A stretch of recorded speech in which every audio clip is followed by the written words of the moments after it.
This video was produced by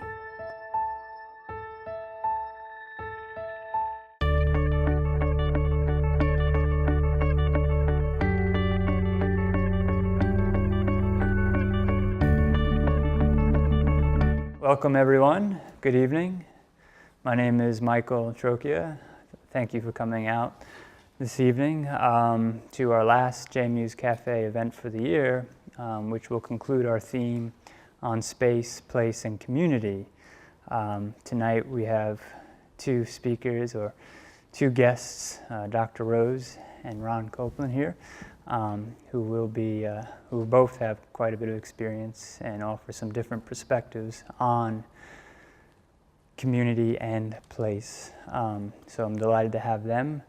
I want to thank, come on in everyone, and make sure you grab some food before you sit down. I'd like to thank our sponsors for helping us put on this event. I'd like to thank the library for all their support. JMuse Café is a library event program, and though the committee is made up of many different members of the JMU campus, not just librarians, not just library staff, but also faculty in the humanities. But without the support of the library, we wouldn't be able to do this event. I don't have any other events to announce. Usually I'm announcing other events, upcoming events, but we will be running the program again next year, and we'll have a different theme. So please stay tuned for that. We'll take a little hiatus over the summer, of course. So now I'd like to bring up our partner, who is the director of the Institute for Visual Studies and an art professor at JMU. As I've said before, much of the force behind this series. So if you would welcome David Aaron Price up.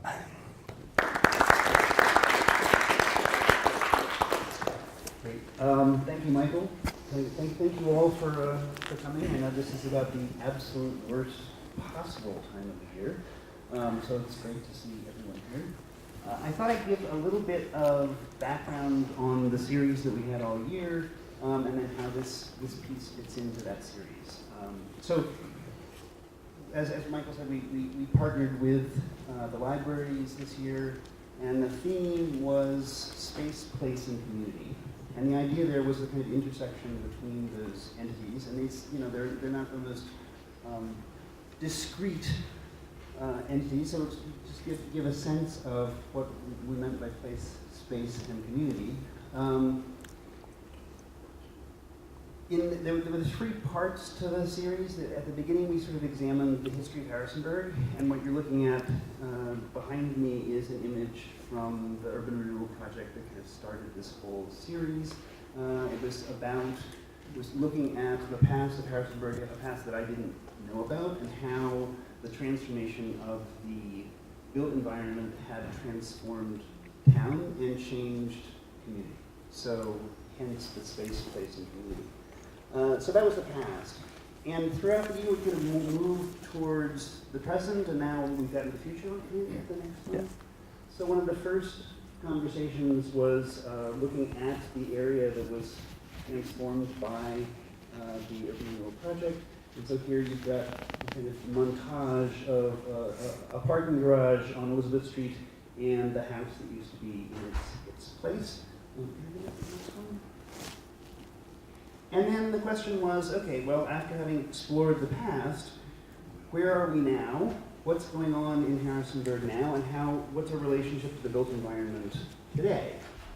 And how has that affected the community? And in the last year or so, there's been a great deal of time and thought spent by a lot of different citizens, a great deal of citizen involvement in terms of what is our present, things like, and I'm just showing you here, the municipal building as a kind of stand-in. This is the old municipal building, as you know. We're in the midst of planning a new city hall. There's been a lot of interest in how that city hall will look, where it will be, how it will interact with other parts of downtown. And of course, there's also the fact that now that we're going to have a new city hall, what's going to happen to the old City Hall. So you have the sort of second most important building in Harrisonburg that has incredible historical meaning, and it's really not clear what will happen next. So as we discussed this throughout the year, when we got to the present, there was a lot of discussion of, okay, here are the changes that are taking place, and what do people want to see happen? If this were to be reused, should it be used for a museum? Should it be used for public spaces, for citizenry? How do we want to take sort of current state? So that was the second one. Next one, please. And so that was sort of looking at the present. And what we're doing tonight is really thinking about the future. So we've spent a lot of time throughout the year reflecting on the past, thinking about what could happen next in terms of the present, but also now we're turning to, okay, what lessons were learned throughout, and what do we want to do next? A couple of other things to say is, one is also that throughout this conversation, there's been an ongoing sort of dialogue between town and university, right? I mean, this whole program is about engaging the community, engaging with the community, and of course, most of the people who are living here and working at JMU are both citizens of Harrisonburg and employees at Madison University. Obviously, there are lots who aren't too, but so those sets connect. And so one of the big things we wanted to do at the end is think about, okay, well, how could these two connect better, connect in different ways? And so that's why we thought it would be really helpful to have people who had thought a lot about building community right here on campus, and those who had thought about building community in the Harrisonburg area, give ideas and lessons about what they thought we could learn. And so that's why we invited President Rose and Ron Copeland. President Rose, I'm going to be very short on introductions here because I think, in all likelihood, people probably have heard of President Rose, and people have almost certainly also heard about our community place, which is Ron is the founder of. And so listening to what they have to say about this, I think, will be very helpful when we're thinking about how can we bring these two intersecting communities together. So that's one thing. The quick word about place that I just wanted to return to. When people talk, there's a great deal of talk about what is space and what is place. If you're a geographer, they're very careful with the definitions of what's the difference. There's also a term that we use both in geography and in urban planning and in all sorts of other areas, which is called placemaking. And the idea of placemaking is different than just spaces. So a space is a particular location, is some land. A place is different, right? A place certainly has a physical location, but it also has a kind of emotional attachment. It's not just about a physical spot, it's about how you feel about that spot. And so when we're talking about making places, the last one we talked about was about shaping spaces. It was about, okay, if you're going to create specific spaces, especially downtown, how would you do that to create really interesting and vibrant and connective spaces? This one is really about a more abstract idea, which is how do you create community? And how can we create places that foster community? So that is the animating question of the day. And obviously there were very different understandings, but that's the starting point. Okay? So I think with that we can probably just shut this down. Turn it off. And maybe we'll bring up President Rose and Ron and start with a couple of questions and their thoughts about precisely these issues. Okay, so I guess I'll start with the first question, which I've already sort of given you a sense of. I mean, the animating question, as we said, is how can a place foster community? I thought it might be helpful to start with mission statements. And this sounds like an odd thing to do, but you're both well... You told me I didn't have to prepare. No, don't worry, I got it right here. I'm kidding. I have your mission right here. Great. I have both of your missions, and my mission, and all of our missions. So I thought I'd start with Ron, and one of the key parts of your mission. And the reason I'm bringing this up is because a key word for everyone seems community, right? So here's a small part of your mission, and he had this before. I'm not just sticking him on the spot with nothing here. So part of the mission statement says to nurture a community that appreciates diversity and sees differences and conflict as opportunities for spiritual growth. So first of all, can you tell people a bit about what our community place is, and then talk about how do you do that? Because it's a certain kind of placemaking, and it does not sound like it's without challenges. Yeah, what was that? How do I do that? How do I do our community place, or do that? In your words, how do you nurture a community that appreciates diversity and sees differences and conflict as opportunities for spiritual growth? Mm-hmm. Who wrote that anyway? Larry Hoover, technically. Honestly. But we approved of it. Well, I was, in thinking about tonight, I was thinking about a quotation from a Christian theologian named Dietrich Bonhoeffer that I love, which is, those who love community destroy community. Those who love their brothers and sisters create community. Those who love community destroy community. Those who love their brothers and sisters create community. You can explain that, right? Oh, well, yeah. I think what Bonhoeffer's trying to say is if we love the idea of community, we can do all kinds of reckless things. But if we learn how to love each other, learn how to be together, deal with each other's stuff, whoever shows up, a community is created, and without trying to create a community. It's love that engenders community, ultimately, maybe that's on a small scale, but that's been my experience.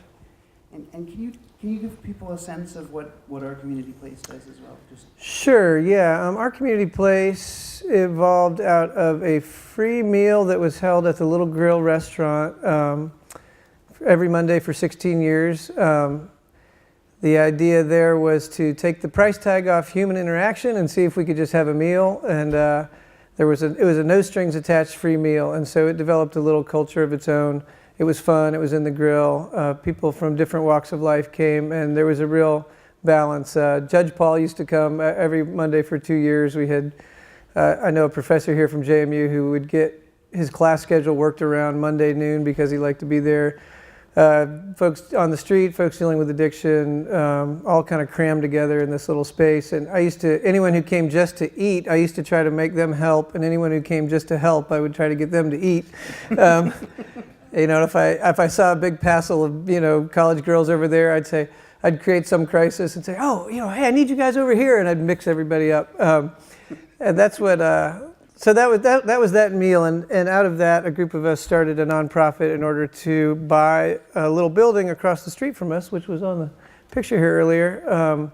It had been left unused since the mid-'80s, and we formed a nonprofit in '99, purchased the building in 2001, and took a long time to renovate it. In 2008, opened. The idea was to take that idea of that meal, no strings attached meal, everyone in the world invited, and to expand it into areas beyond food. Part of the idealism that I've tried to, or that I have not tried to, but for some reason carried all this time, is to create a community that really is folks from different walks of life, but that is always determined to include in its life and its activity the very poorest people around. And that's challenging, to create a space that includes all those kinds of people that people want to come to, and that's a good time. And because of the nature of sort of being completely open-armed, it definitely has a reputation of being a place for homeless people. And I guess in some ways that's what it is. But I'm always kind of shooting for it to be a place where homeless people are welcome, into a vibrant, lively community. Because I think that's where deep healing lies for folks from all walks of life. I think the work that we've done, in a sense, has done more good for the middle classes than it has done for the poor, in some ways, because people's worldview is transformed by eating a meal with people that they thought they wouldn't like, or thought were lazy, or thought were stupid, or mean, or something, and to find out it's a real human being there can be transformative. So, and that happens in both directions. So we have a place that's open a few days a week. We have community meals where everyone's welcome. We have fun things and learning things, and yeah, mostly it's a place, the kind David was talking about. I think it's become a place that means a lot to a lot of people, a physical space that a large group of people seem to own as their own, and we're trying to continue to sort of navigate that and continue to just build out whatever gifts people bring to build a community out of that. So I don't know if that's a description. Oh yeah, that's great. Well, let me pass it over to President Rose, and I have the same question. I'm going to read you, obviously, and this may sound familiar to a lot of people in the room, but the mission of JMU obviously says we are a community committed to preparing students to be educated and enlightened citizens who lead productive and meaningful lives. You've heard that before? Yeah. Okay. One of the things, and I'll just add a small. I can remember while I was here, and I can't remember when it was I don't know, 2005 or something. It used to be, we are committed to preparing students. Right. And there was a lot of discussion, and community went in there. And I think that was a very conscious decision. And so, same question, can you tell us about that mission statement, and in particular, why did it matter? Why was it important to have community and not just we? And David, I'm going to answer that in about 2 minutes. It might seem crazy what I'm about to say. Sunshine, she's here. We can take a break. Hot air balloon that could go to space. Do you know the song? With the air, like I don't care. Any parent who has a child knows the song. Because I'm happy. Come along if you feel like a roll. I was waiting for that to happen.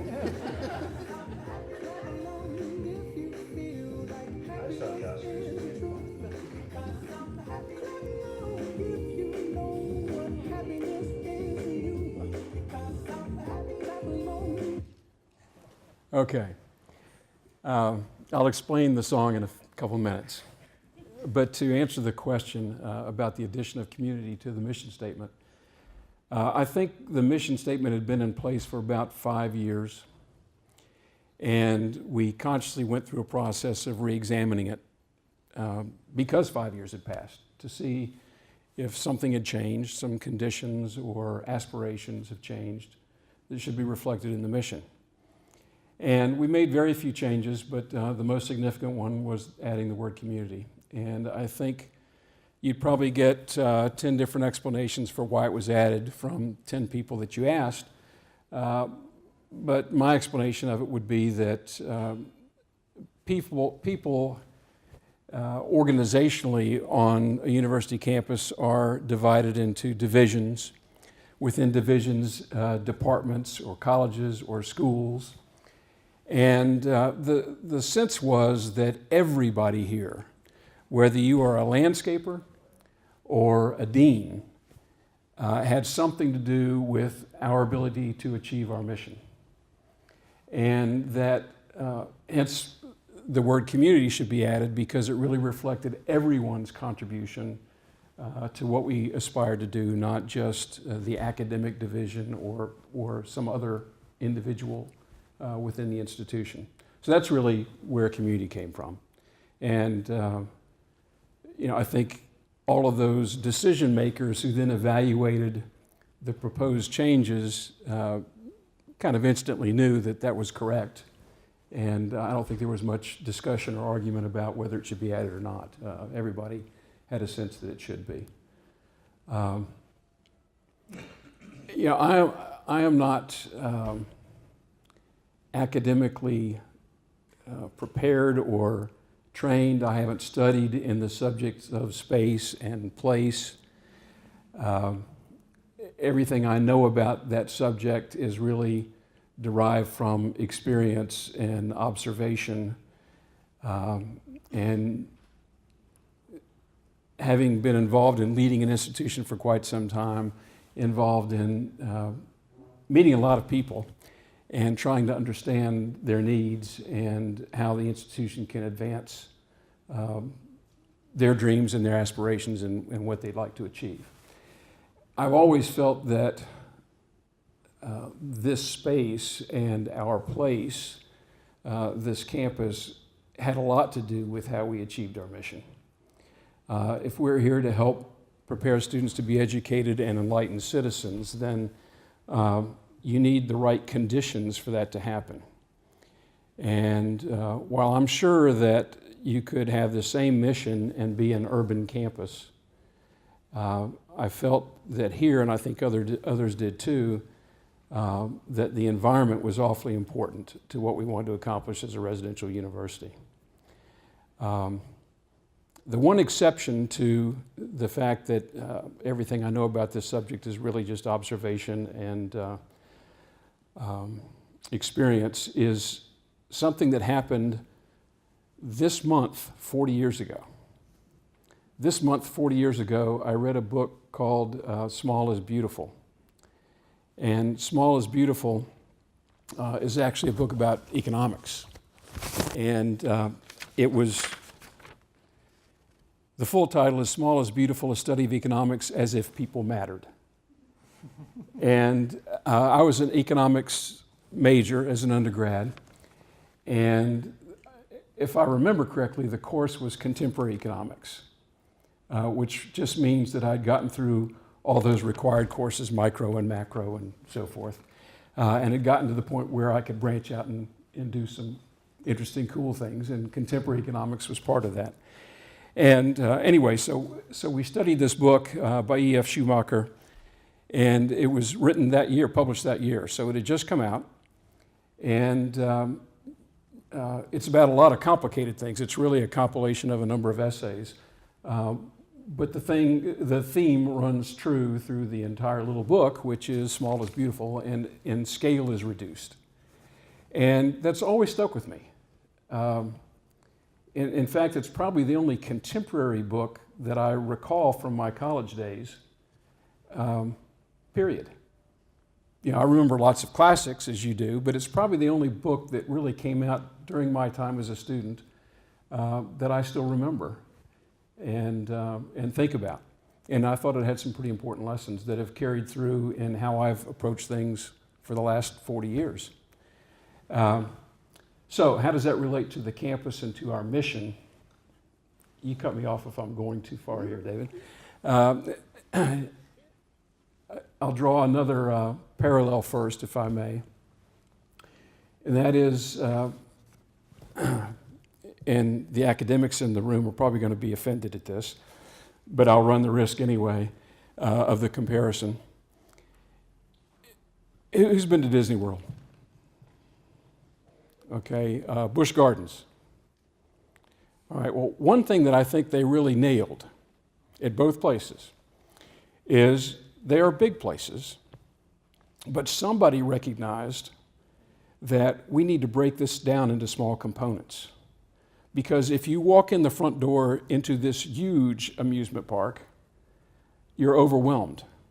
But if you can go to Fantasyland and Frontierland and Adventureland and the countries in Busch Gardens and really kind of discover everything that's in that country or in that land before you then move to the next, not only do you feel a little bit more in control, but you also feel a sense of accomplishment because you kind of master one place and then you move on to the next place and you discover something new. And it always struck me that particularly at this campus, because we knew we were going to be growing, that adopting that kind of philosophy could be really helpful. And so I think we have tried to do the same thing in our architectural planning, in our expansion of the campus. We've always looked at small places on the campus that students might discover as their years passed here at JMU. The reason I brought the music is because that's a surrogate for how these special places on the campus make you feel. You know, Pharrell talks about being happy, and he actually references a room without a roof. So he talks about place too. But I use it as a surrogate only because David told me that I couldn't do a PowerPoint, and then I walked in and he had one. But he told me that I couldn't do one, so I couldn't show slides of all these places on the campus. But for those of you who are either from the campus or know the campus, let me just give you a couple of examples. Obviously, everybody knows the Quad. I see a few folks here who are from business, but there are also 3 residence halls in the Lake Complex. And in the Lake Complex, there's a courtyard. And from the day I came on this campus in 1975 as a youngster, just starting out, I hated the courtyard there. And I thought one day I'd love to change that and make it friendly and not all concrete, which ultimately we were able to get done. And we created a place where people would feel comfortable. There are spaces like that all over the campus. For those of you who know Miller Hall, when we redid Miller Hall, we created a courtyard area in front of Miller that is now a very popular gathering place for students. There are interior spaces in buildings where we've tried to do the same thing. My point is just that it has been intentional, not accidental, that those kinds of places were created. It's intentional, not accidental, that there is a Bluestone campus, there is a red brick 70s to late 90s campus, and then there is this buff-colored campus on this side of the interstate. And then we were thrown a monkey wrench because we inherited spaces that didn't look like us, and we had to figure out what to do with them, and we're trying to start to make them look like us. I think doing a pretty good job. I'm talking about the high school and the hospital. So we've had different architectural styles and different themes, but within those areas, we have been really true, I think, in terms of commitment to style and to materials. And I think that makes people feel, A, comfortable with where they are, but B, it's kind of fun to go to a different place that has a different character. All that has been intentional, not accidental. And I think it's really paid off for us, and it makes people feel good about being here. If you travel to other campuses, you often see a different architectural style at every building. And there seems to be no symmetry to it, and maybe that's the symmetry of it. But for me, it creates a kind of dissonance and discomfort. And I think here we try to make people feel comfortable. Now, why do you do that? This goes back to the mission. You do it for the purpose of addressing that mission, talking about students being educated, enlightened citizens. We want people to come to this campus, whether you are a faculty member or a staff member working here, or you're a student studying here, feeling good about being here, so then you can think about what it is you're supposed to be thinking about. You're not worried about other distractions. So when you come to this campus, you feel good about it, you feel comfortable about it, and you can focus on what it is that you need to be learning or teaching or doing, as opposed to being concerned about your environment. Again, intentional. And that's really, I think, held true for most of the 5 or 6 years now that have existed, that this campus has existed. And it's maybe kind of hard to explain why. Part of it may be because there have been so few leaders of our campus over that period of time. So people tended to make decisions, I'm sure some bad ones too, but people tended to make decisions for the long term of the institution as opposed to building a resume and moving on to the next place. They really thought intentionally about what should happen for the future. So that's what we've tried to do here.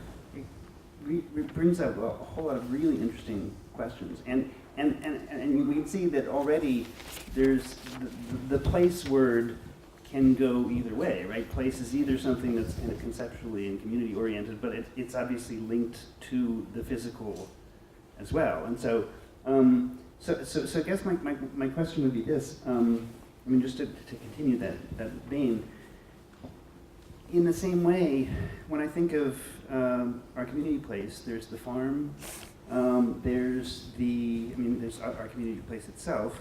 I mean, I didn't realize as I was doing the research for the urban renewal stuff that pretty much the only building in that entire area that was not destroyed was the Salvation Army.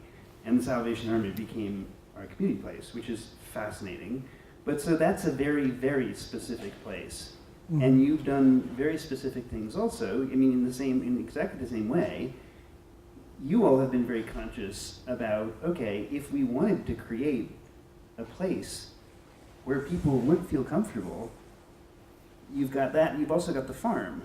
And so I'm wondering, kind of the same question, how did that work when you were thinking about murals, when you were thinking about the green space? I mean, obviously, when I look at that originally, that was parking lot.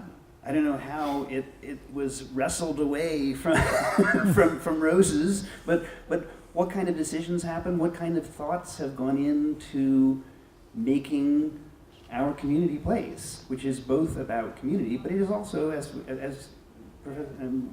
President Rose was saying, it is a very specific place, and I have no doubt that a good deal of the reason people feel so strongly about it is because of that place that they feel like they have ownership of. So I just can't shut up. Yeah, I don't, Dr. Rose talked about a way of thinking about things that I don't think that I really have been able to consciously do. I know I used to own the Little Grill for about a decade, and I kind of inherited it, and it was a space that hundreds of people owned and still own, and you almost couldn't do anything to it, you didn't want to touch it, it just is so special the way it is. It kind of had a life of its own, and I don't know. I think we're finding that with our community place. The things that have manifested out of people. We have these big murals on the wall now that are really beautiful inside. The ones I'm talking about, which came from a kid sitting on the sofa who was shy, who didn't talk to anybody, who sketched in a book all the time. And one day said to me, "Is there anything I can do to help out around here?" And I said, "You like to draw things, I've always wanted to see a picture of Mother Teresa on the wall, What would you think about that?" And he said, "Well, what does she look like, He'd never seen Mother Teresa somehow. And we got a picture of her, and I'm picturing something about this big, And I come in one Saturday morning, and he has sketched this huge thing, and I said, "Wow, that's really large, Wow." And then I think to myself, do I stop homeless people from painting saints on walls? No, I don't. Okay, go ahead.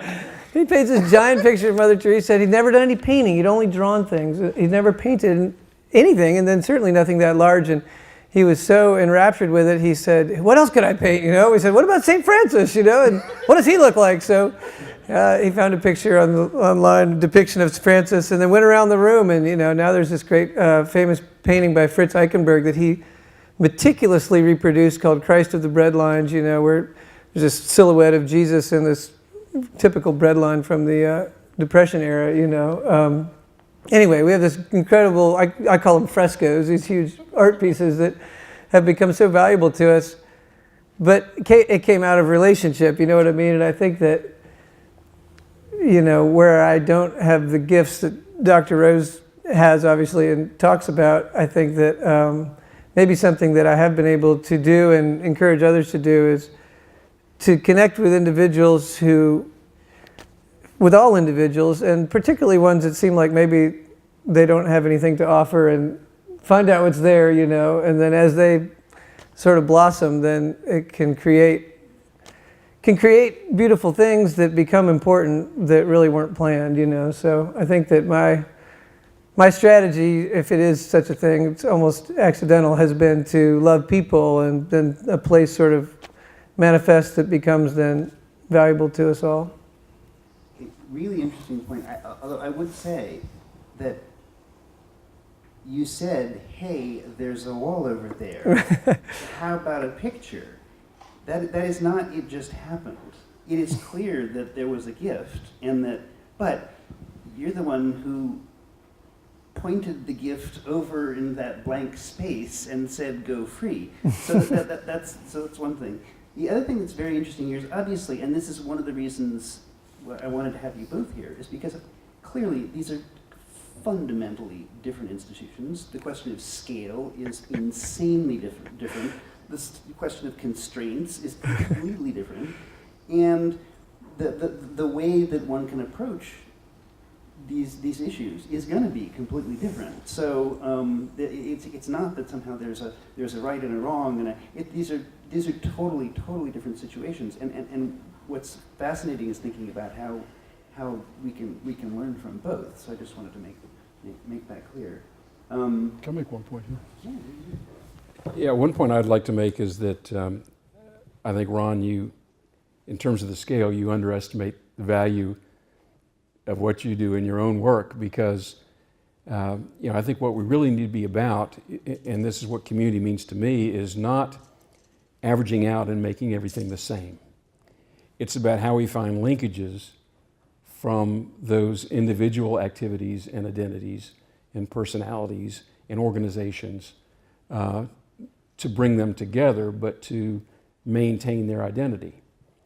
And so it is 10, 20, 30 of what you do that really makes the community strong. If we were all just the same, then we lose, I think, the appeal that we now have as a community and that we even need more of. So, I'd like to think that we try to do that on our campus too, that diversity doesn't mean, it's not about inputs where you bring in different people, different ethnic backgrounds, different races, whatever,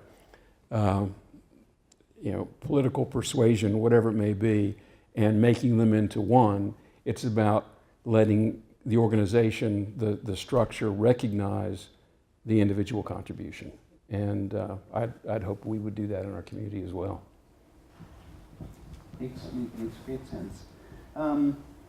Okay, and I think you've already, in many ways, you've already answered this. But have there been, in creating community, and you both described very nicely different ways of doing this, what kind of challenges have you had to, can you give an example of something that, made this difficult, and somehow you had to figure out what to do about it, and the result was hopefully helpful, worked. Any Professor Rose? Well, for our campus, the difficulty has been size and expansion, and how do you stay small and be big? So that's the challenge that we faced every day, and that's the challenge that it's not just the president, it's everybody that works at this institution, how we deal with that complexity and that challenge.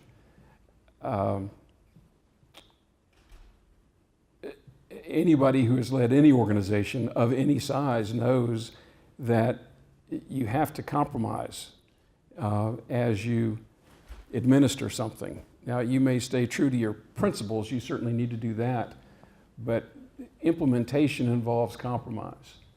And I'll give you an example. Though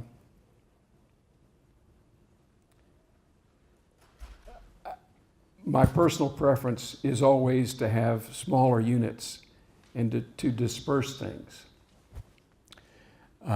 Dr. Warner convinced me that university recreation was the student union. That's the student union today. That's how students look at UREC. And because of that, we decided that that's something we needed to keep together. So we're taking a big building and soon to make it even bigger. And that's contrary to what I would naturally want to do. Of course, I'm not making those calls now. But it's a compromise. You know, you compromise to achieve other objectives, or you compromise because you don't have the money to do it the way that you'd like to do it, or you compromise because, you know, there are X number of students who would like to be here, and if you don't expand, they can't be here. So you're constantly asked to evaluate your objectives and then introduce some reality into them, and then make the best decision that you think you can make. So I think we were faced with that all the time. Ron, any examples of? No, we don't really have any challenges. Yeah, clearly, it sounds like It's pretty smooth sailing, yeah, not a big deal. Yeah. Yeah, what kind of challenges? We only have about 100 or so per day that are significant. No, I'm kidding. Yeah, I mean, some come to mind, you know. One relating to JMU, in a sense, comes to mind. The challenge of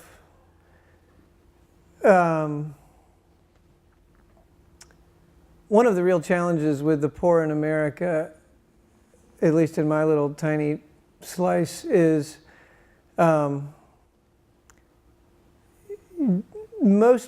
all the people that we know who are on the street or dealing with addiction are victims of severe trauma. They've been beat up, raped, almost ritually abused psychologically, physically. The stories you just can't believe. And then they also seem to have other things going on, maybe some mental illness, maybe a propensity toward addiction. And then they have the American sort of welfare and disability system. So you have extremely complex people who are profoundly wounded, who then have another layer sort of entitlement and sort of generational welfare that's enabled them to not have to connect to community, to get a check and have a couch and a TV and not connect. And so there are profound challenges, like in people not needing a human society, a group of human beings to live with and survive with. You know, without that, you don't have to learn and grow and be changed, like that part of the mission statement says. You're not so motivated unless that community ends up really meaning something to you, unless you end up really owning it. And we see that, you know. There's a kid right now who ended up getting kicked out, you know. I won't bore you with that story, but it's very difficult to do. But believe me. And, you know, finally got kicked out, you know, and he stands in the Roses parking lot because he's not technically on our property and stares at it. He's in the pouring rain the other day, standing there. He's an able-bodied, beautiful, smart young man. And, why are you standing there? I want to be with you. You know? And so I think that this experience is actually going to help him learn and change and grow, because he's going to have to make decisions that will enable him to be part of the community. So wait, can you explain how this connects? Because at the beginning you said, well, actually, one issue that also connects with JMU. Yeah. How does that connect with? I got off topic. Yeah, I noticed that halfway through, but I've forgotten that I'd said anything about it. So yeah, I'll leave that one. But yeah, so well, here's how it connects to JMU. It does come back. I should have been a politician. I missed my calling. No, it does come back, and I'm being serious about that. In that, it becomes very important for people who are struggling in that way to have work to do, meaningful work that actually is needed.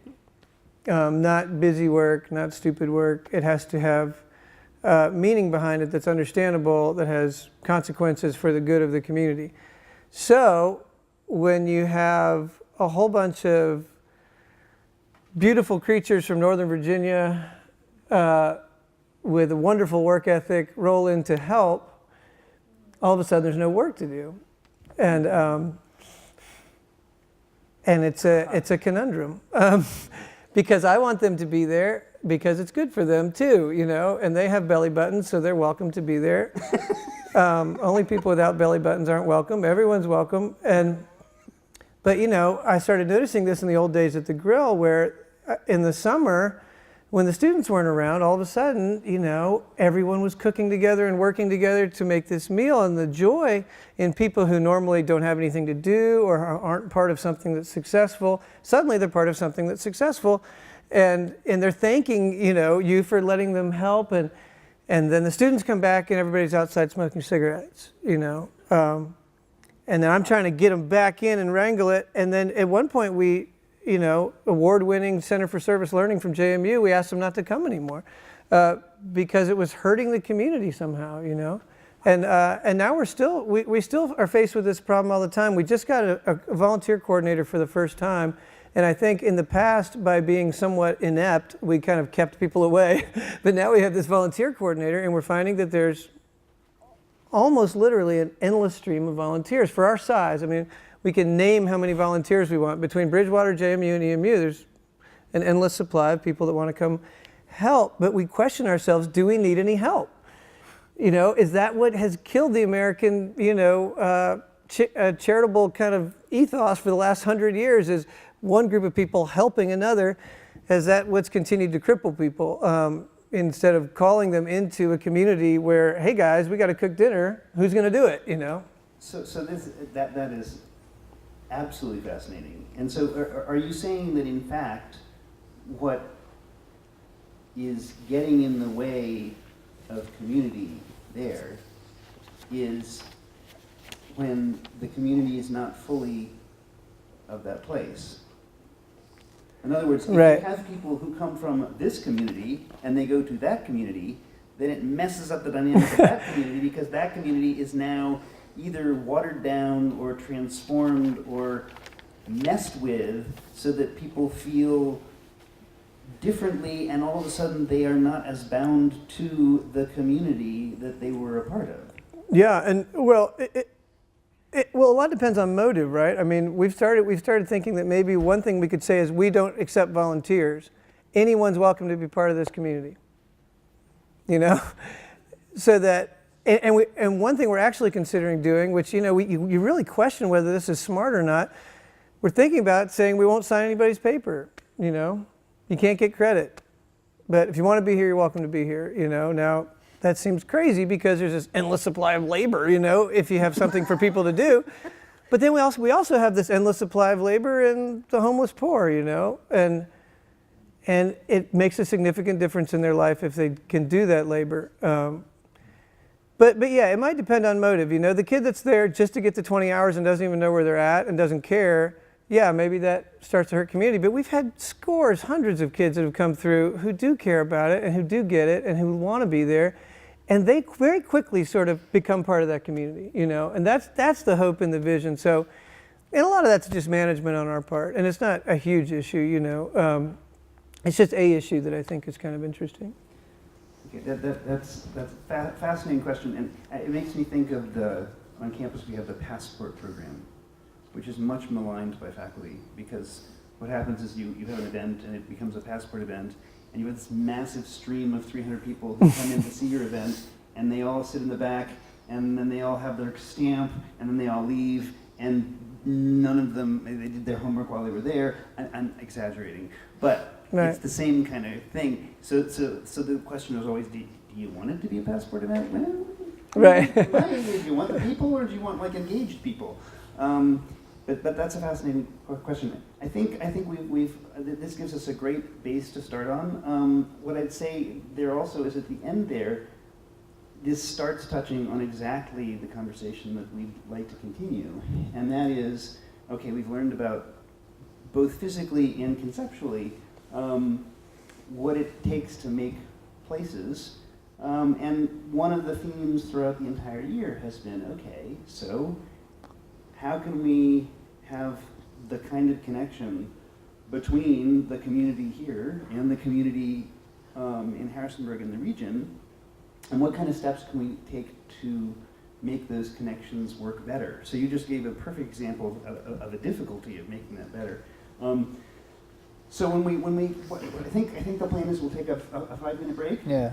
And then we'll come back, and at that point we'll be pushing this question to the audience. Michael will be officiating, and we'll continue the conversation, but with everyone in the room. If any of you have any questions for any of us, however you want to call us, and I'd also like to ask you what you think. So you can raise your hand if you have ideas about what you think are some of the main challenges that we face in strengthening that connection between community and campus, and maybe what ideas you may have to help overcome those challenges. So either way, you can ask questions, you can share your thoughts on those issues.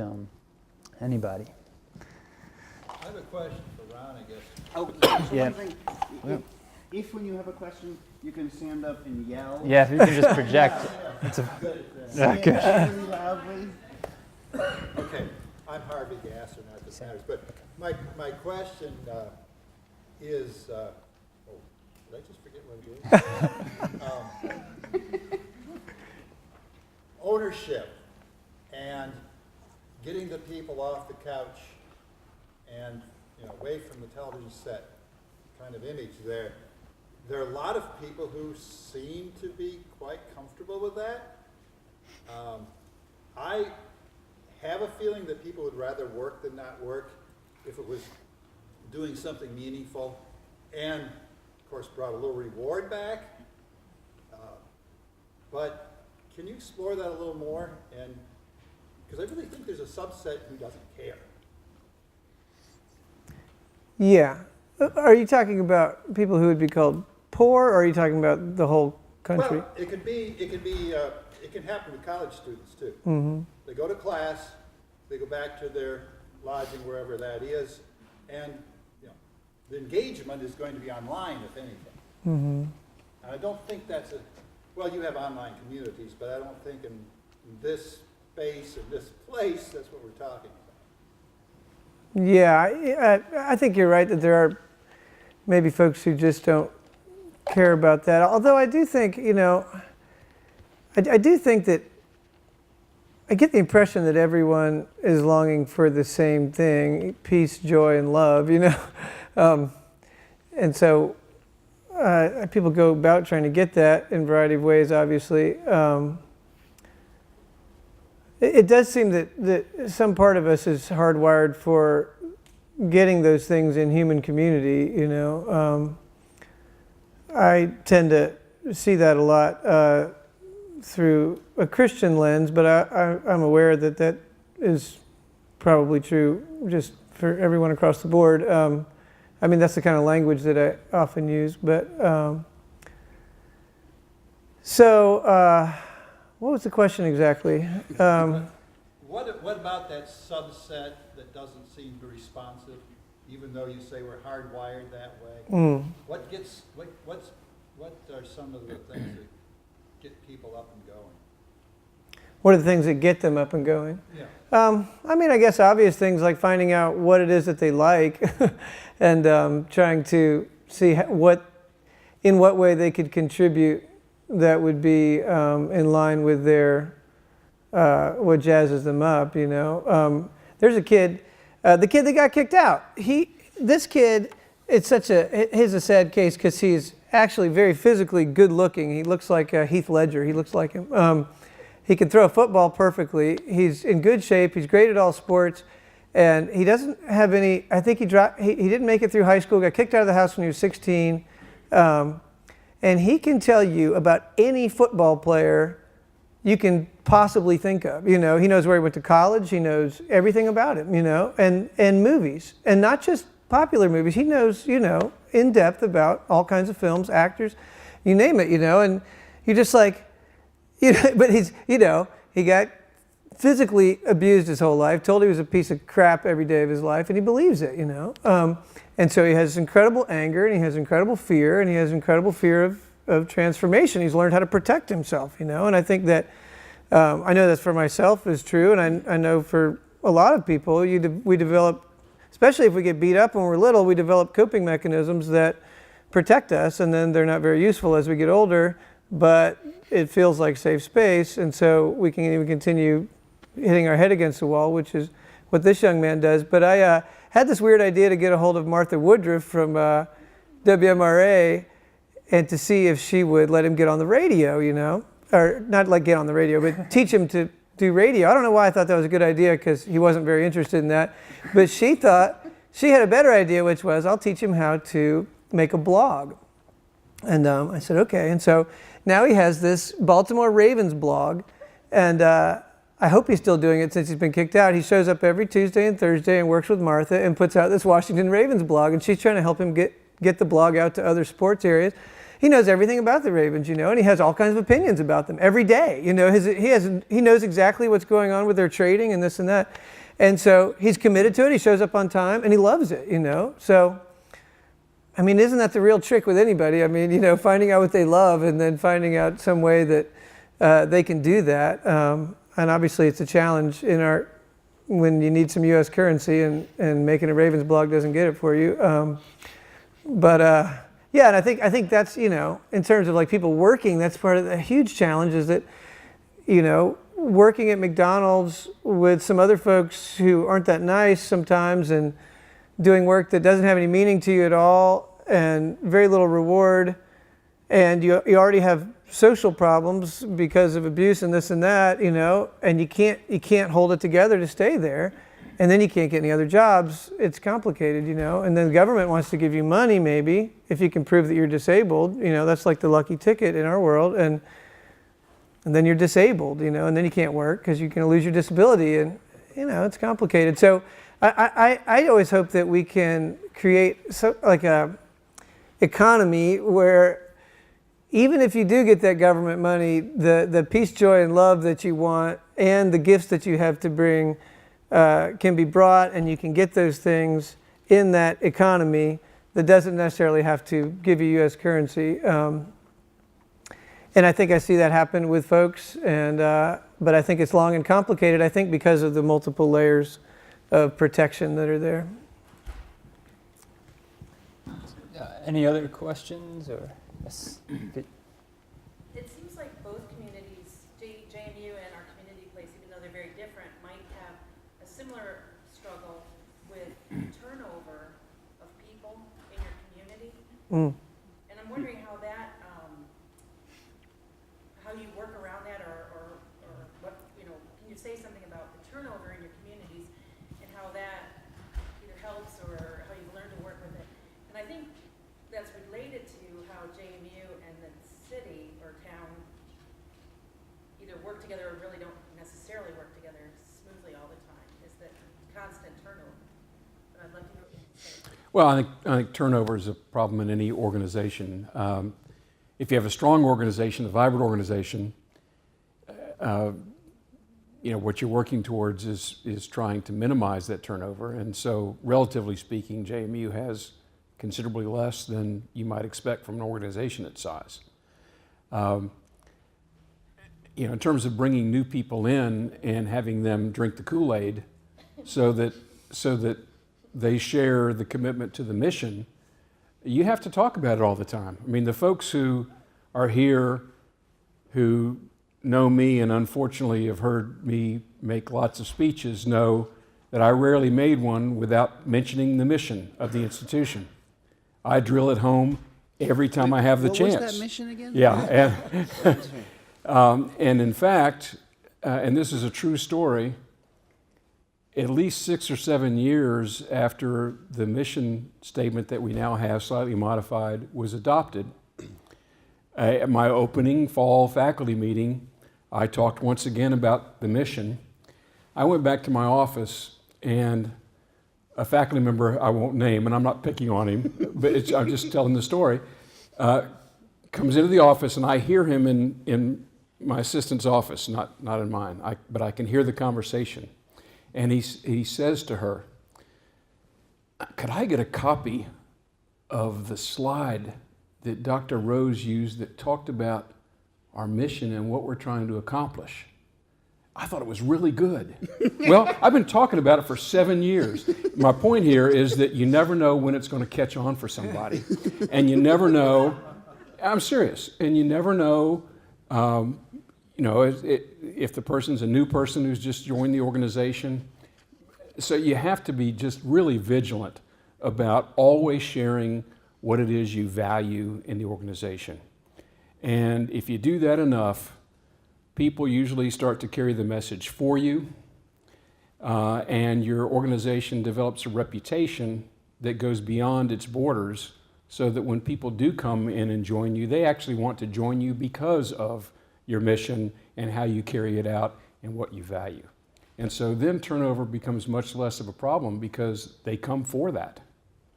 I think that often happens when we recruit faculty now, is they know the kind of institution we are, they know about our commitment to our students and what we value, and it's part of what attracts them.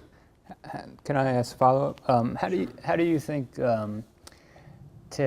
does that translate to the students, or is there a different strategy to, because obviously you have turnover with students, and so trying to, I think, bridge town and gown is also getting the students, even though that they may only be here for 4 years or less, or get them invested in that way. I think it's happening more and more, for sure, over the last few years. More students downtown, more students, but not just seeing them downtown, but actually building, that community connection, some that are wanting to be there, some that are just there to be there.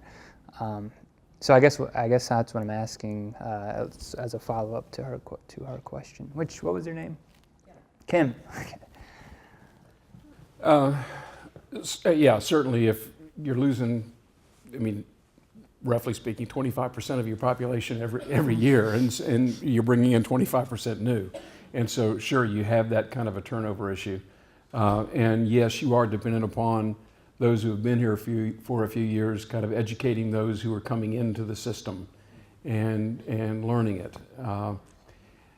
In terms of the relationship with the community, I think there is a period of time where people have to go through needing to learn and understand what it means to respect where you are.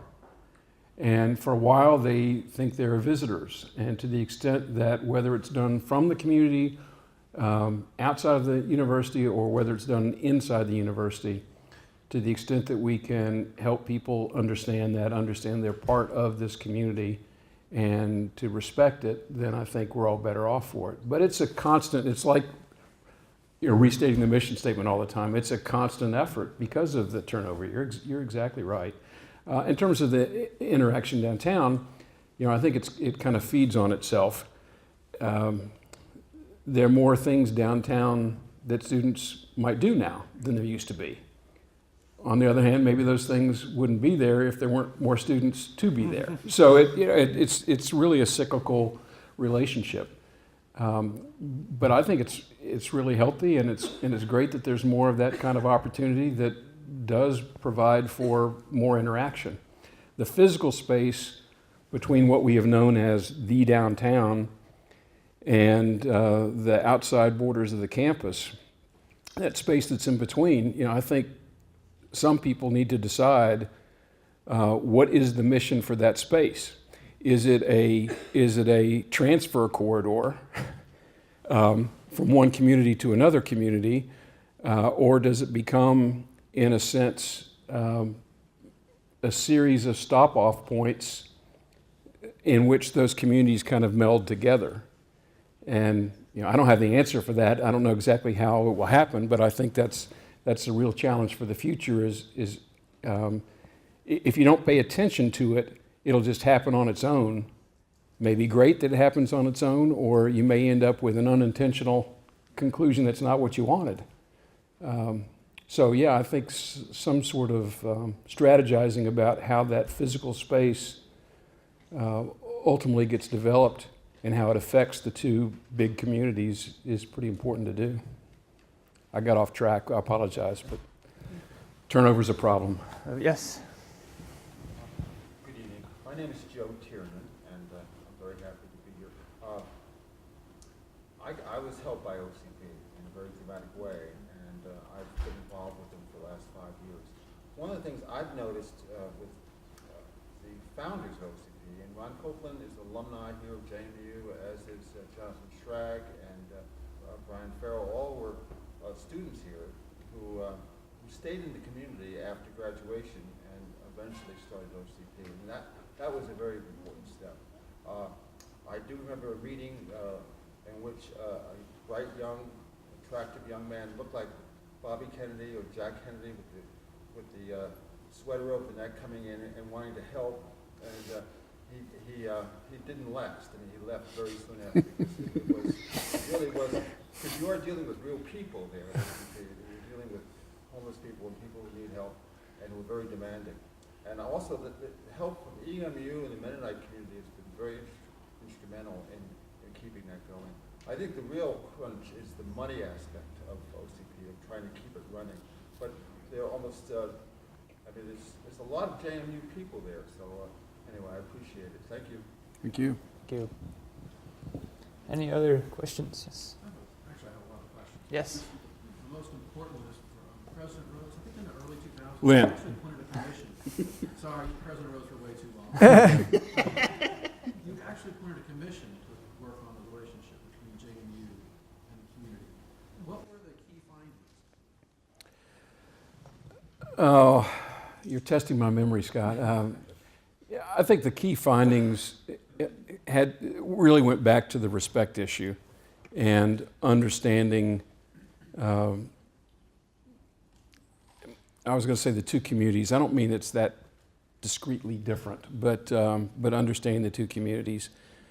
And it was really, that commission was an outgrowth of the riot, the first one, yeah. And it was really about trying to be, the major outcome was about trying to be better neighbors. And some of the immediate things were done was students actually went to the neighborhoods and met people and found out who they were and offered to help them with various tasks and that sort of thing. And all that's wonderful. We were talking about that previously. The issue is you have to sustain it. You have to keep it going, and that's where the turnover does become a problem. But that was the major issue, is just trying to work on being good neighbors. That actually leads really well to my follow-up question, which is for Ron. Since JMU's new president has very much got engagement, they've actually started to say that's the new part of the mission statement, is we're going to be an engaged university. And I worry that's going to mean a lot more undergraduates showing up at our community place with their form for you to sign. So as the potential market for this engaged university, what advice would you give President Alger on how to do that well? Well, Go to Bridgewater.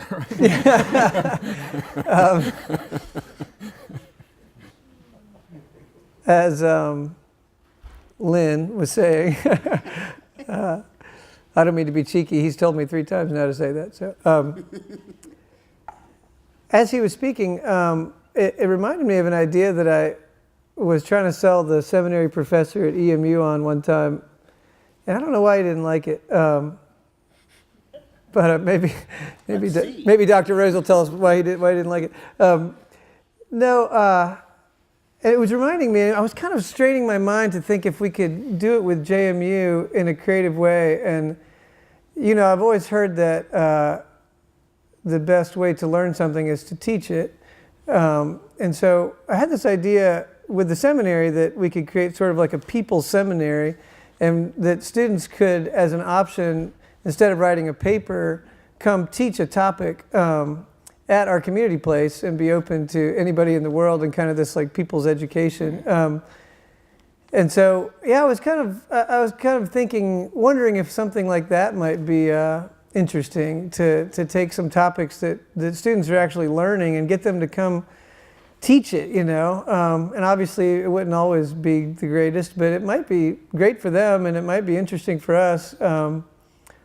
Something like that, you know, something beyond, like there's speaking of Bridgewater, there's some students from Bridgewater who, we just thought of this thing this year. They're doing this physical activity time, you know, once a week for 2 hours, but it's planned out, you know, they've got it scheduled out. They come and we make a big deal out of it, and that's what we do for those 2 hours. And it's cool, you know, it's helpful. It actually has become part of the culture, and it's not somebody coming in and taking away a dishwashing job. It's someone creating line dancing or, you know, volleyball or whatever.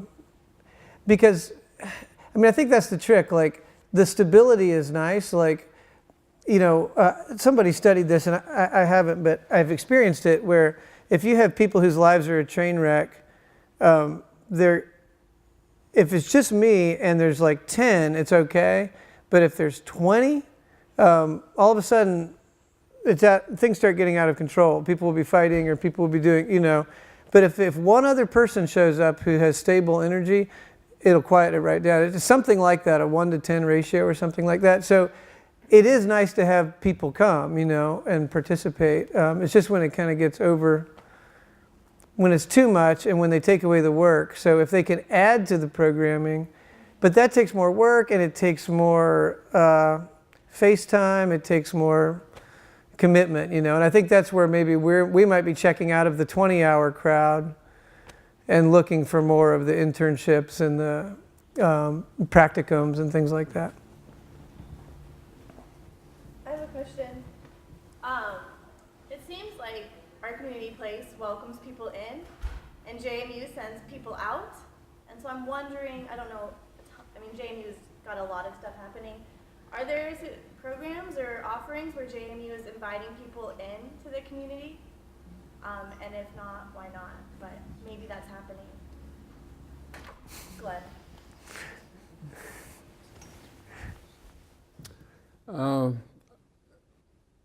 I don't know that I can answer your question. I don't know the answer to that. Career Development Academy. Uh, yeah, I mean, I'm sure there are some examples, but your point is a good one.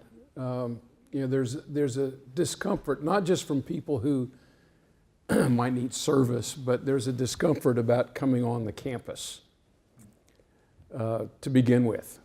You know, whether On whose part? Community. from the community. Yeah. And of course, part of that is parking, which everybody has a problem with. But you know, I think there is just a discomfort generally. You know, in the old days, many colleges and universities, and this one did too, had a wall around it, and they actually set up a barrier between the community and the college. President Carrier took down the wall that was on the front campus very soon after he got here to try to convey that this was an open campus and that people were invited in. But your point is a good one. I think it's probably driven more by a sense of self-absorption with all that people have to do, and don't pay enough attention to making sure that people should feel welcome coming in. Can I just add something really quick there? I mean, that's a really, really nice point. But I was just thinking also, it would be really important in talking about the engaged university, that the engaged university sounds very outward, right? It's about all of these people going out into, it's engaging with the community, and it doesn't have to be. And so the notion that somehow engagement is not an outward thing, but is actually a two-way thing, would be a huge conceptual shift. And I think at the moment, I haven't read the whole engagement discussion, but I think in general, my sense of the discussion now is that engagement is something that starts here and is alternate spring break, or is internship, or is, but your question of how it comes this way, really good one. Yeah, my sense is, but it's only a sense, I haven't done any looking at this, is that traditional urban campuses are more like what you described,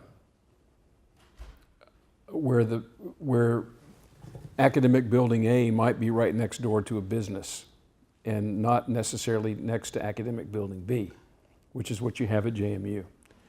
And so it kind of naturally sets up a transparency in barriers and borders.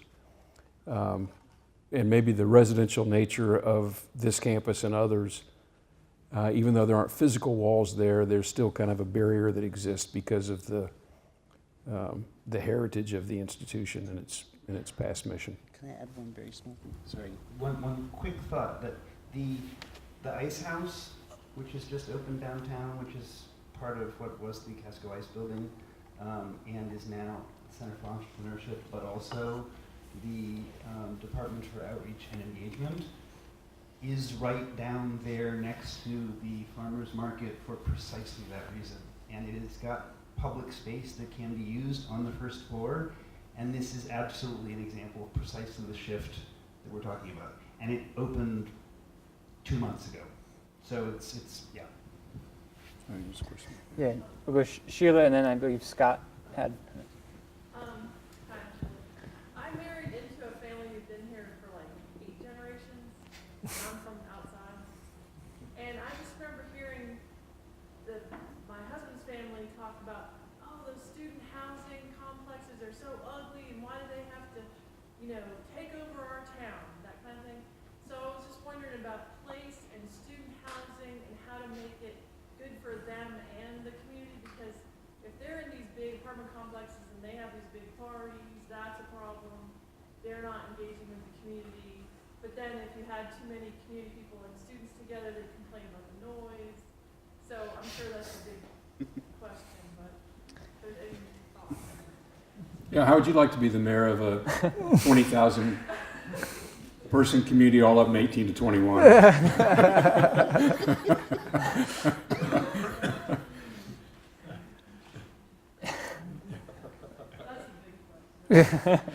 Yeah, I don't think there's any one answer to that question. I think, and in fact, that issue is more than 8 generations old. That's true of ancient European universities, and it happens when you get a community together of an age group that's 18 to 21, 22 years old, in sizable numbers, affecting the community. And I don't know that that's changed over time. Some communities try to spread it out. Other communities try to keep it together.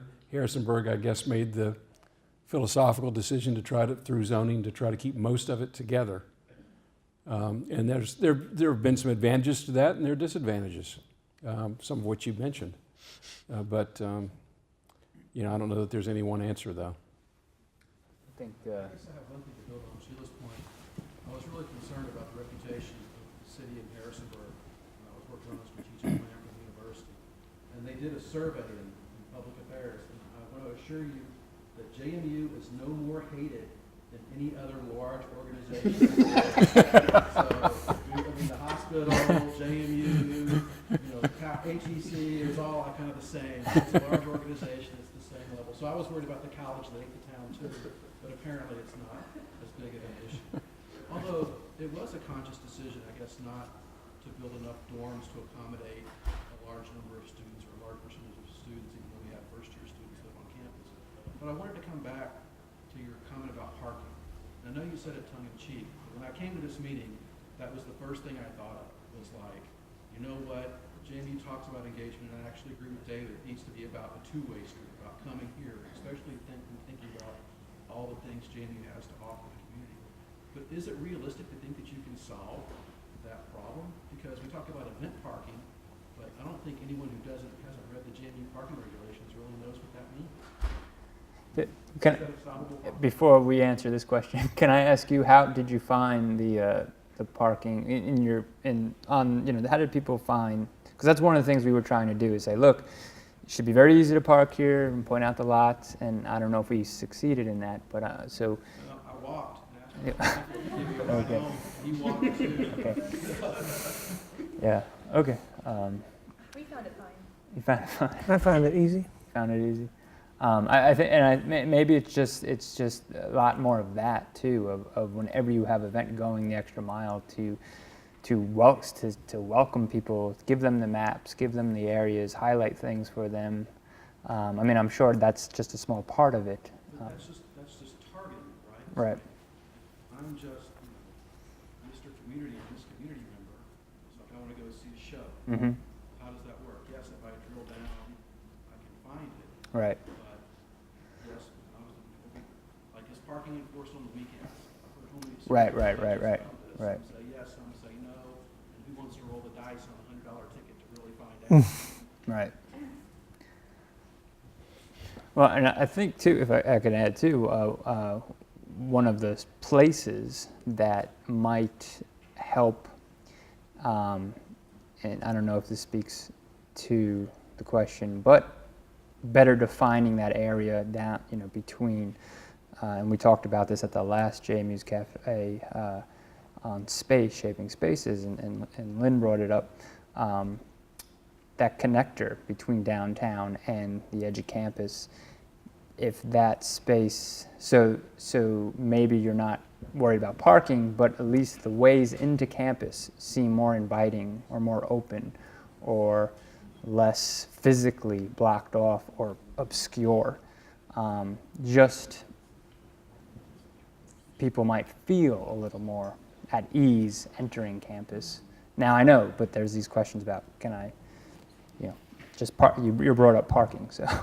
Can I ask a question about this? As an outsider, so to speak, I have gotten the impression that there is an issue of safety for the students. Would you say that there's truth to that? Of you don't want to be too inviting because you've got a whole bunch of young people here who you have to protect. That's a feeling I've gotten. Would you say there's something to that? I'm sorry, that we are concerned about safety, or? Obviously you would be, but I kind of feel like since I was in school, late 80s, I don't know, the perception I have is that awareness is sort of heightened, that the campuses now you can't drive through at certain times, and I get the feeling that might have something to do with safety. Oh, it does. Yeah, I was taking safety, I was thinking about criminal activity. But safety in terms of the barriers was just, we had so many vehicles, I forget the percentages now, but a high percentage of vehicles going through the campus were not stopping on the campus. They were literally going through the campus to get from one part of the city to another part of the city. And so having all those cars on the campus when you didn't really need them to be there was threatening to the safety of pedestrians. And so that's what motivated closing the streets. I think I was thinking more of criminal activity, but yeah, but I think there's a heightened sense of criminal activity too. But I think that's probably true all over the country, every place. All of us are more aware of that now than we used to be. And I think, I can't believe I'm mentioning this, but going back to the so-called riots of previous years, the advent of technology and social networking, where we invite people to come to our campus, it's if you invite them, they just might come. And so we have opened the campus to people outside of the university. So people come now that aren't necessarily guests of specific people, and that didn't used to happen. When you were in school, I don't think that happened a whole lot, but it certainly does now. So yeah, I think we're a lot more conscious of that than we used to be. Now, I parked outside, so I hope I didn't get a ticket. If you do, I normally take the bus here, bus through the campus, and I'm really glad that the bus routes from other parts of the city intersect with the campus and go through it. So certainly it's erratic, and it's like once an hour, if it's not during the day, for the ICS buses.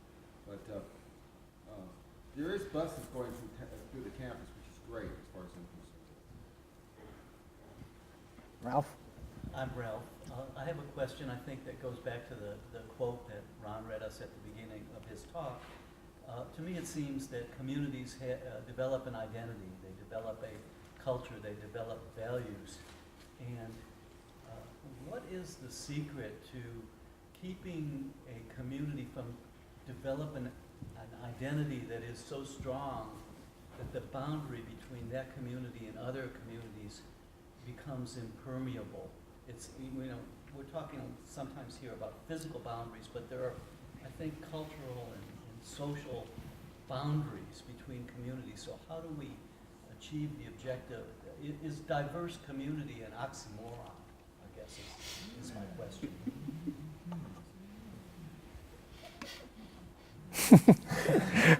I'm George. Oh, that's me? Okay.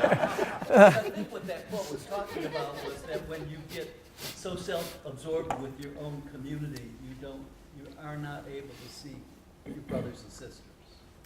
Huh, yeah, that's a good way to look at it. I hadn't thought of it exactly that way. It's an interesting question. I was trying to contemplate it as you were saying it. I think that I tend to land on the side of, I feel like culturally we overstress the importance of everyone being as most diverse as you can possibly be. I see this in churches, the way people like to worship. There's a lot of people who wring their hands over the fact that people of different ethnicities worship in different places and in different ways, but the reality is that these different subcultures like to worship in different ways, and it's okay. Something seems okay. Some people would find it boring to sing 4-part harmony. Some people don't want a bunch of loud music. Some people want to sit quietly and meditate, and then other people don't like that, and I think that's okay. But as I thought about that, I thought about the difficulty people have penetrating my community sometimes, where we are. We just have such a unique culture, that somebody might feel uncomfortable there, and then somebody else gets sucked right in. But I have noticed before we have meals, we always hold hands in a circle, and everyone says one thing they're thankful for. I think it's the most diversity that I've seen anywhere, in terms of different socioeconomic backgrounds, different ethnicities, people from different countries. I'm kind of amazed by it, and that has never been really like what we're setting out to do, So that's of interest to me, I've seen organizations set out to do that and not be able to do it, and yet somehow this place where everybody's welcome and has its own weird little culture somehow manages to attract a real diverse group of people. And what is that common thread? I don't know. Is it food? Is it that welcoming presence itself? I'm not sure.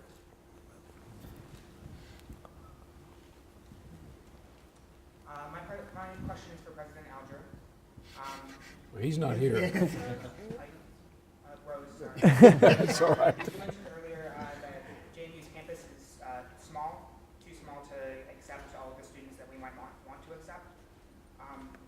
And that kind of scares me, considering JMU's recent history of buying up all the buildings around. So my question is, are there any plans for JMU to buy up any of the surrounding places? Well, let me correct you on one thing that you said. I didn't say that we wanted to take more of them. What I said was more of them want to be here. And there's a big difference there. Students. That's a big difference. We probably reached a point in the 1990s where most all of us at JMU felt that we had grown large enough that we gained the advantages that mass gives you. and that we really didn't need to grow anymore. But there were lots of very well-qualified students who wanted to be here. And so our reason for growing changed. Initially, through the 90s, it was really to gain mass, to be able to offer opportunities here, to have the academic programs that we wanted to have. That was important to us, to get bigger for those reasons. But we reached the point where that was satisfied. And then we just grew because we have lots of people who want to be here. That's still the case. If you look at our acceptance to applicant ratio and that sort of thing. But it's why you have seen the year-over-year incremental growth become smaller and smaller. So I haven't talked to John Alger about this. My guess is that there are no plans to open the doors and grow in any significant amount beyond what was already planned. So I don't think you have to worry too much about, it's not going to 30,000. I don't think that's going to happen. My daughter lived in New York City for a while, and she never talked to anyone in the elevator. But when she got to the dog room, everybody it was kind of a community. So I'm very glad that Harrisonburg is using some space to create a dog run here. I think it'll be great for people and dogs. Yep. And my cats will have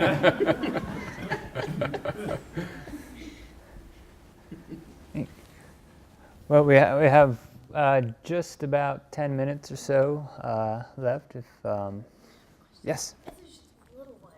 No, yeah. Who painted the heart of the grill? You know what I'm talking about when you walk right in and it's up on the wall? I painted that when I was dating my wife, and we were painting the building, and I wrote "I love you" in the heart, and then we never painted over it, and there it sits. 20 years we've been married now, and so that's a pretty special heart for me. Yeah. A lot of people. Was that a plan? Did you know the answer? Well, any other questions? Well, we could spend the next 10 minutes just kind of eating some more food and mingling about and hang out. And David, did you want to add? Can I say one thing? One thing that we haven't talked about is personal responsibility for making decisions and sticking to what you think is important. And I guess I would challenge all of you all to kind of figure that out for yourself. And maybe on some of these space-place issues, figure that out for yourself. One example I will volunteer, and granted I could do this because of my job and my position, but very, very few faculty and administrators know that this is actually the case. But if you look around this campus, there are really very few, a very small percentage of classrooms with more than 100 seats. Probably, I'm guessing, some of you can help me, I'm guessing there aren't 15 classrooms on the campus with more than 100 seats. Why is that? It's because I told Charlie King, I don't care what building you're building, for what program, I don't want any classrooms that are more than 100. Now, some faculty want classrooms that are more than 100. But I thought it was very, very important that we not build them, because if you don't build them, you can't have them. If you build them, they will fill them. And then we change the character of the institution. Now, the only reason I'm bringing that up, I'm not saying I was right, wrong, that's good, bad, good decision, bad decision. I'm bringing it up because you have to decide. At whatever your job is, whatever level, whatever you do, you have to decide what are the things that I can do that will help advance what I think is important here. And Everybody in this room can do that. And it doesn't have to be about space and place. It could be about anything that you deal with on a daily basis. But I would encourage you to take some, really reflect and think about what's important to you in community, and then live that out in decisions that you can make about the community that you're in. Don't just sit back and let it happen. So take a leadership role and make a difference in those decisions. Thank you.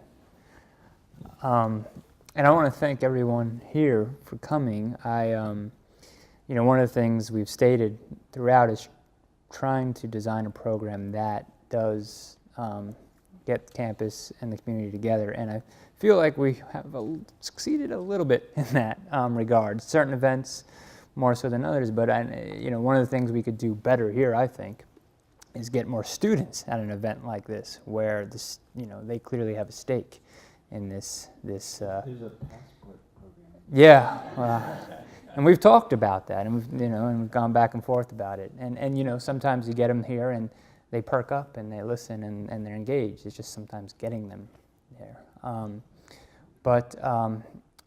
Again, I want to thank you all for coming and throughout the year.